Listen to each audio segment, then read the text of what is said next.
Hey folks, welcome back to Zero Score, where Marvel Month is in full swing. Get it? Oh right, I haven't actually introduced the video yet. Okay, this time it's all about Spider-Man. Now get it? Full swing. I shouldn't do videos by myself. Anyone who knows anything about me knows that I love Spider-Man. He's easily my favorite comic book character, which means I also love Stan Lee for creating him. My love for Spider-Man came at a young age, when I was just a wee lad. Sorry about that. I don't have any footage to accompany that flashback, so let's just move on, shall we?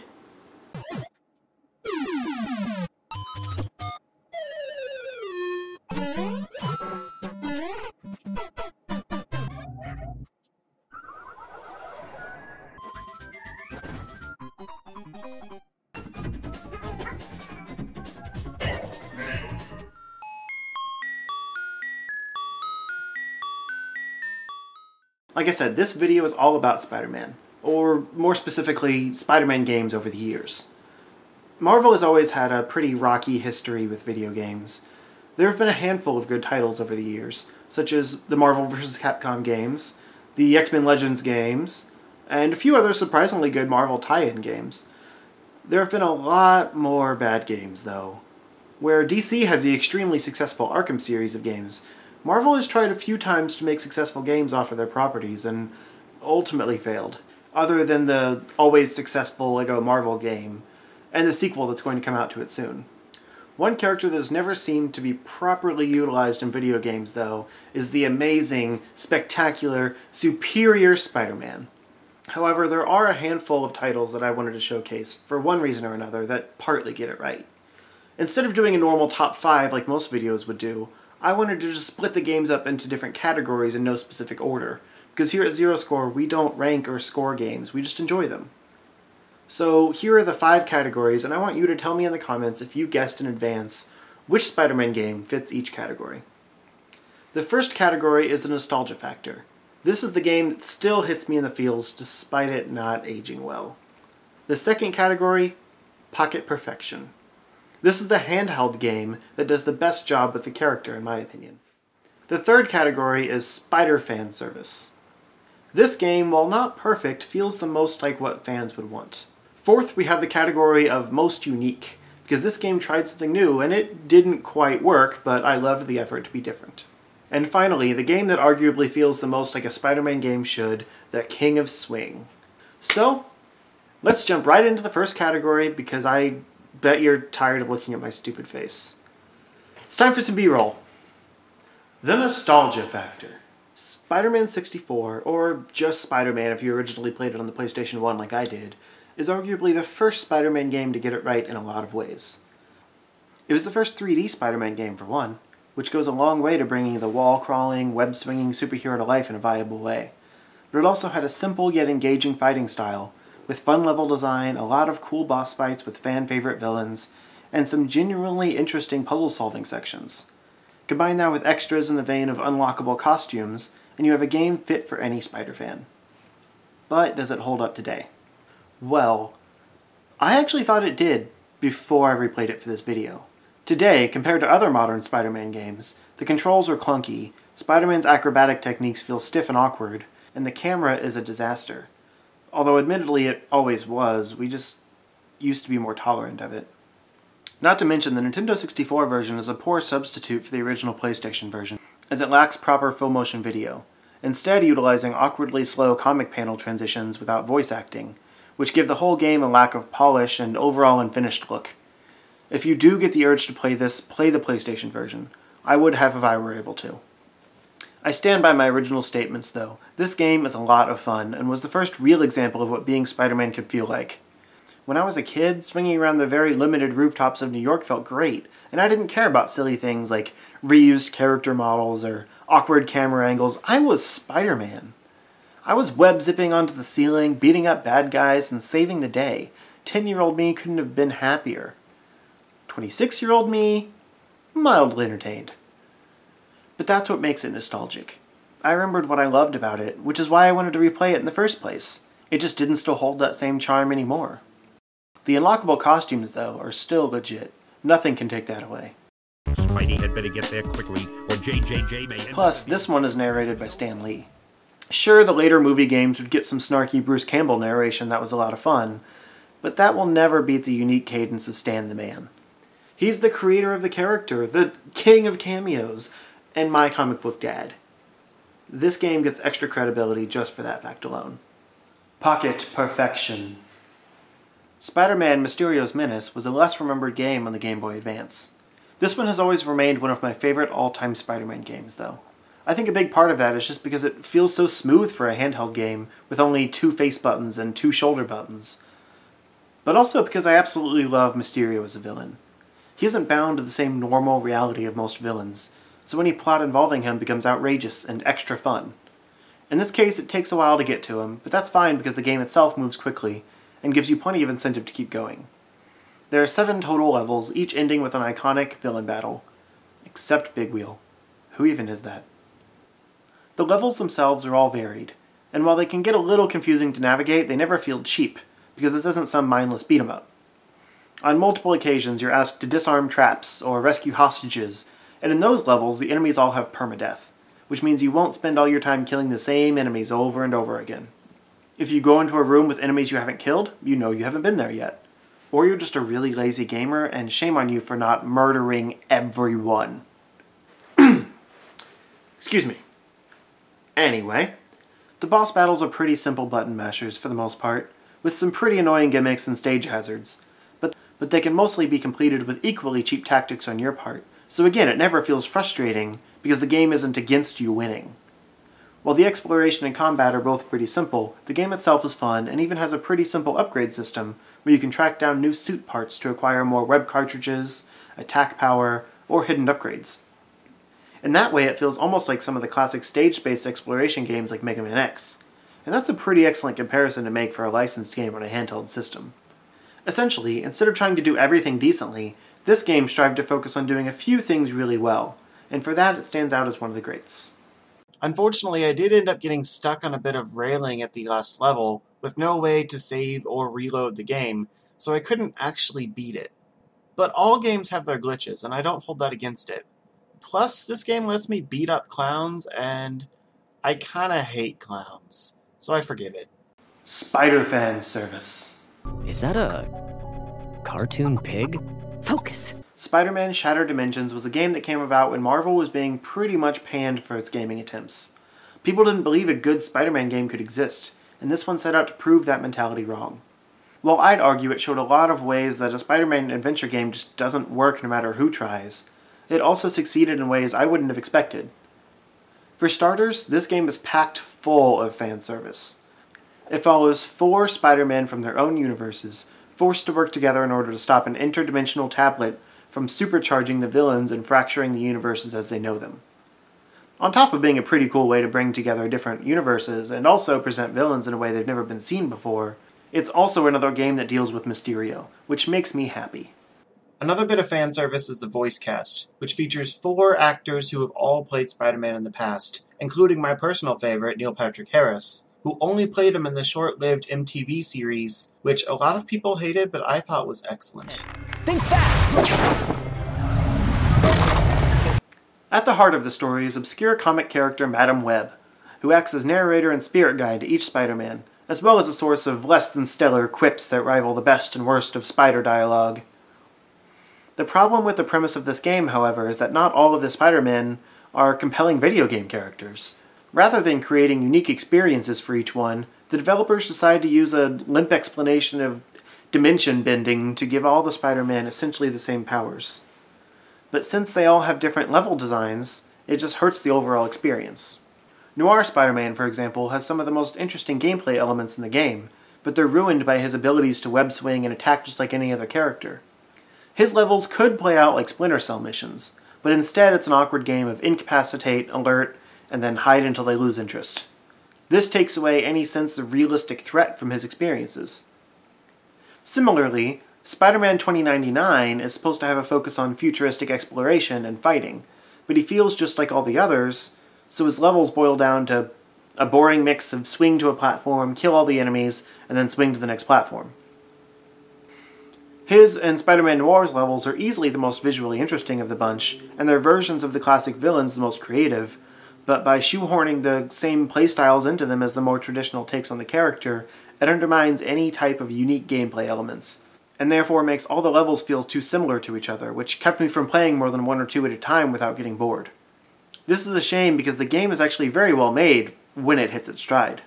The other two Spider-Men, Amazing and Ultimate, are the most similar to each other canonically, and their levels are also the most fun, which makes me wish they would have just stuck with those two if they weren't going to take the time to differentiate their playstyles. And the boss battles are some of the best, most creative fights ever put into a comic book game. But doing great on 50% of the content doesn't make the game as memorable as it would have been otherwise. There's also an awkward upgrade system fueled by in-game achievements, but since you can only track 3 at a time, and they only unlock after you've completed others, it can be a tedious mess to keep track, and the upgrades are rarely even worth it outside of the health boosts. Add to that some weird control decisions, such as the simplicity of ziplining to posts, which makes any other form of transportation pointless. Because of this, Spider-Man feels a little neutered. The battle system is some of the best the series has ever seen, though. And as I already mentioned, with each level focusing on a classic villain, the fact that those battles are all unique and well done gives the game more playable mileage than it would have had as just a regular adventure game like the original Spider-Man on this list, for example. But for a game that just came out a few years ago, it doesn't feel like enough of a gameplay progression to stand out in a generation of stellar games. Most unique. Whoa, there he goes! Spider-Man Shattered Dimensions was also released on the Nintendo DS, but as an entirely different game. The reason it's worthy of being on this list twice is because the DS version is arguably better than the console version in a lot of ways. Instead of being a stage-select adventure game like its big brother, the handheld version of the game is actually a Metroidvania-style game where each Spider-Man dimension is an explorable section of game map, and the only way to unlock everything is to play through the game and gain new power-ups. This is great because it fixes a key problem I had with the other version. The Spider-Men do not play the same. Noir Spider-Man, for example, can't wall crawl. He has to use his makeshift rope to attach to walls and then wall jump to higher platforms, but he can't reach passageways on the ceiling. He has the ability to sense hidden pathways, though, which no other Spider-Man can.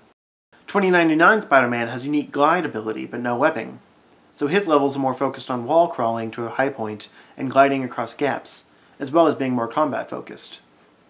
Amazing and Ultimate, unfortunately, are still pretty similar to each other, but I had no problems with them in the first place. One drawback to this game, though, is that on a handheld, this 2.5D style can be hard to explore, since things like grates and small passages are easy to miss on a small screen, and the creative boss battles that I praise so much in the other game are mostly devolved to one-note gimmicks to beat each villain in this game. The reason this game stands out, however, is because it does something no other Spider-Man game has ever done, and I'd argue it does it with a marginal amount of success. Trying to find all the power-ups, such as health upgrades and attack power boosts, as well as exploring every inch of the map as each Spider-Man unlocks new abilities, brings a unique element to this game I'd never experienced before from my favorite web-slinger. The King of Swing. The Amazing Spider-Man movie game. I have a feeling this is the most surprising one on the list, as the general public would have put the Spider-Man 2 movie game in this slot, and with good reason. I considered it myself, honestly.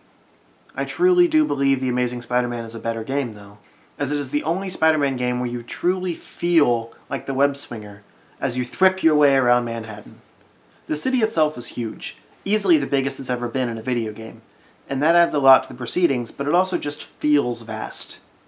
From the collectible comic books literally scattered all over the city, to the petty crimes you can stop, to just the overall bustling city life you can interact with, this is truly a next-generation Spider-Man game. Until hopefully a new one comes out, that is. This is also the only game I can think of where your web swinging doesn't feel clunky. If you smack into a building, Spider-Man automatically reacts and kicks off of it, or rolls around the side of it, because he has faster reflexes than the player and would do something like that. You can also run up the side of a building rather than slowly crawl, which is immensely satisfying when you're trying to grab that next comic book or reach the next waypoint. They also retooled the awkward zipline mechanic from Shattered Dimensions into a time-slowing spider sense where you can halt all actions around you as you search for a spot to web-zip to. This mechanic is admittedly slow and not great, but it's also extremely accurate and gives some of the best moments of free roam in the game, as you zip from location to location just like the superhero you are.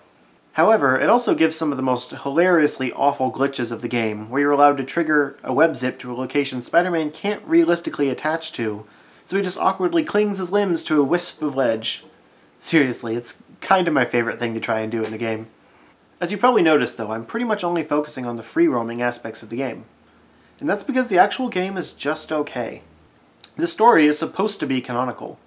That's a weird word to say out loud. Supposed to directly follow the first rebooted movie, which frees it from any story beats of that movie while still tying into it. But it's also awkward to look back on because the second movie made it very clear that this game is not canon to the series. So the story is pretty much just a pointless mess. Plus they didn't get any of the official actors for the voices, which always makes a movie game feel less professional, even though these actors do a serviceable job. The story is that essentially Oscorp continued working on hybrid creatures after the failed lizard attempt, and those monsters get out, and it's up to Spider-Man to track them down, and there's also a subplot with Gwen getting bit by some Black Plague rat monster thing. Yeah, I didn't pay much attention, honestly. The levels you play in between swinging around the city are pretty generic, but I do have to give props to the developers for scaling Spider-Man's abilities to his surroundings. As in past games, Spider-Man 2, his speed and jump were the same around the city as in confined spaces, which made any kind of platforming impossibly annoying. But in this game, while he still moves a little too fast around the city, he has a much more reserved sense of movement in the interior levels, as well as a unique set of skills, as Liam Neeson would say, such as stealth takedowns, which puts those sections much more in line with the well-received Arkham games. In fact, a lot about the combat evokes that series, which is not a bad thing at all. Easily the second best thing about this game, in fact, is the smooth combat system, which essentially boils down to an attack button, a spider sense-fueled dodge button, and a web retreat button, as well as signature moves when an enemy is down. But it all flows together very well to make Spider-Man feel as superhuman as he should, and gives an excellent sense of spectacle for the player as he whips effortlessly between enemies and pulls off some excellently animated attacks on hordes of bad guys. Sure, the camera can't always keep up, but when it works really well. The main problem with this game, other than the wacky glitches, is that there's just not much incentive to keep playing. Whereas past games had cool costume unlocks or really clever boss battles, this game has some fun combat, super fluid city exploration, but generic story and lack of extra content. I love the classic comic stories you unlock from collecting the comic books around the city. They go a long way toward making the game playable. But they're all pretty easy to find, so it kills any sense of challenge that things like the Riddler challenges and the Arkham games had. And because the game is based on a movie license, a lot of the boss encounters play out like cinematics, whereas in past games they were more like fun puzzles. This game ultimately boils down to a really fun web-swinging simulator with some cool combat and a simple ability upgrade system that was barely worth mentioning. It's certainly not my favorite Spider-Man game, but it's arguably the most Spider-Man feeling game. I just hope the next generation of Spider-Man games can figure out how to make you feel like Spider-Man without dropping the frame rate to a crawl in order to achieve that sense of speed and acrobatics. So there you have it, my list of 5 excellent Spider-Man games, all with their own good and bad qualities. I sincerely wish I had time to go over every single Spider-Man game, as they really all have elements of merit.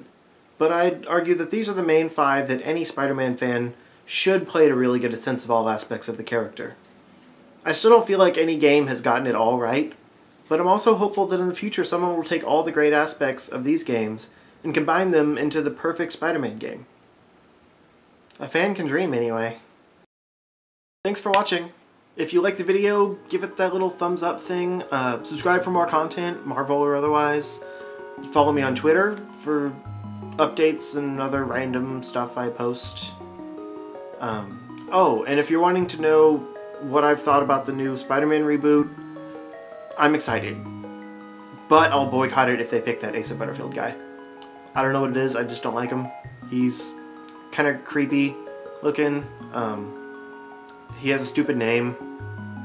I think honestly I just miss Andrew Garfield. But Nat Wolff would have been a better pick. I mean, he's funny. He's shown that he has that personality. Asa Butterfield's kind of emotionless so far. Maybe that's just the character he's played. I don't know. The executives obviously like him. Maybe he'll do fine. He could surprise me, but I'd rather them just stop rebooting it and start over with Miles Morales. A fan can dream anyway. Anyway, until next time, have fun.